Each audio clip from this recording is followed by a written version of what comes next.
आइए आज एक ऐसी शख्सियत की बात करते हैं जिनका सफर किसी अद्भुत कहानी से कम नहीं है।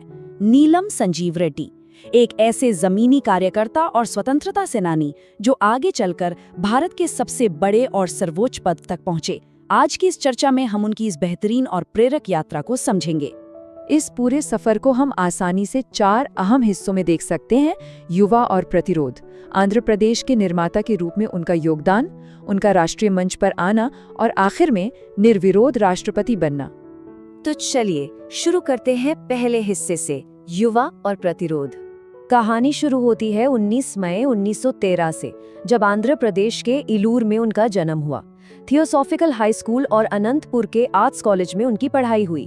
लेकिन सबसे दिलचस्प बात क्या है, अपने कॉलेज के दिनों में ही बेहद कम उम्र में वो ब्रिटिश शासन के खिलाफ चल रहे जन संघर्ष में कूद पड़े थे।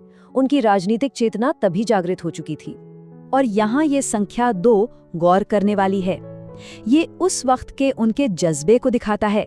ब्रिटिश राज का विरोध करने और स्वतंत्रता संग्राम में हिस्सा लेने के चलते उन्हें 2 बार जेल जाना पड़ा था। आजादी के लिए उनका समर्पण वाकई कमाल का था। लेकिन आजादी आने के बाद एक जबरदस्त बदलाव आया।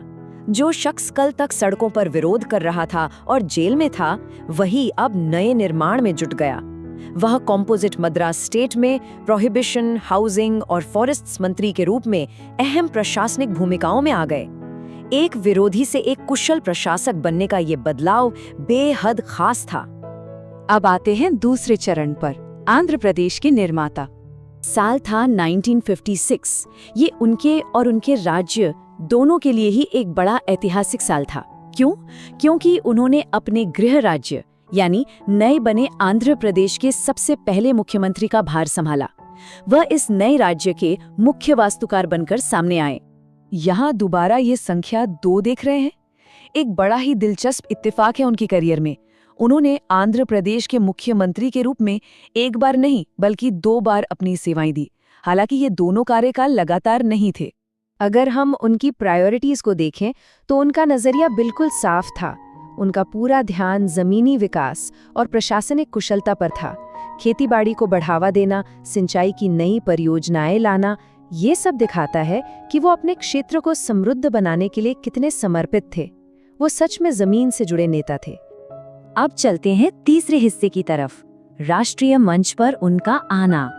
और लीजिए, ये संख्या 2 एक बार फिर आ गई।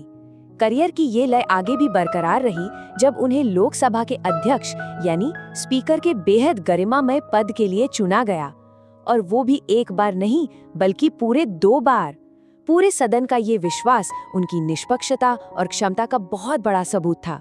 राष्ट्रीय मंच पर उनकी बहुत तारीफ हुई। उन्होंने लोकसभा की गरिमा और उसकी मर्यादा को सख्ती से बनाए रखा और साथ ही संघवाद यानी फेडरलिज्म की आवाज को भी पूरी ताकत के साथ बुलंद किया। ये एक मजबूत और सच्चे लोकतांत्रिक नेता की पहचान होती है। आखिर में उनके सफर का सबसे बड़ा मुकाम, चौथा चरण, निर्विरोध राष्ट्रपति। अब जरा इस पूरे सफर को एक साथ देखकर सोचिए। 1930 के दशक में नारे लगाने वाले एक छात्र से लेकर 25 जुलाई 1977 को भारत के 6ठे राष्ट्रपति बनने तक का ये फासला, हैरात होती है ना? उन्होंने 25 जुलाई 1982 तक इस पद पर देश की सेवा की। 1 जून 1996 को उनका निधन हुआ, लेकिन वह पीछे एक ऐसी विरासत छोड़ गए जो हमेशा जिंदा रहेगी। और उनके इस लंबे सफर का सबसे बड़ा पड़ाव क्या था? भारत जैसे विशाल लोकतंत्र में जहां हर चीज पर अलग अलग राय होती है, वहां ऐसी सर्वसम्मति हासिल करना एक अद्वितीय उपलब्धि है। वह राष्ट्रपति पद पर चुने जाने वाले पहले और एकमात्र ऐसे व्यक्ति थे जिनका किसी ने विरोध नहीं किया, बिल्कुल निर्विरोध। एक राष्ट्रपति के तौर पर उनका कार्यकाल भारतीय संविधान के प्रति उनकी अटूट निष्ठा और राष्ट्रीय एकता के समर्पण को दर्शाता है।